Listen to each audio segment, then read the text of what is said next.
Eto naman, hindi nagpauli sa pag-awit at pagsayaw ang grupong Blue Dreamers PH matapos silang opisyal na ilunsad ang kanilang debut self-titled album sa media launch na ginanap sa isang restaurant sa Cubao.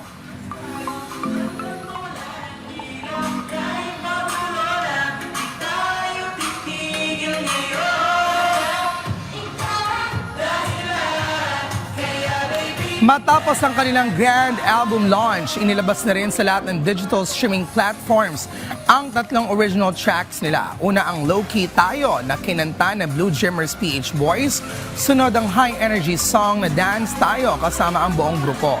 At ang 912 Hours Journey na inawit naman ng dalawang members na sina Shane at Zian.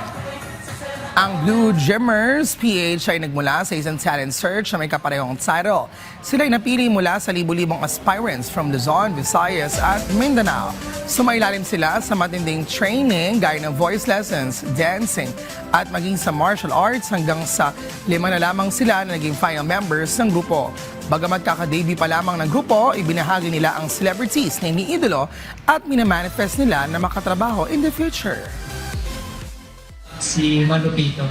Okay. And ang idol ko naman po sa pag-acting is si Joshua Garcia po. Sa akin naman po, is si Kalimonte na wala po. Gusto ko po siya makatrabaho po kasi napaka-talented naman.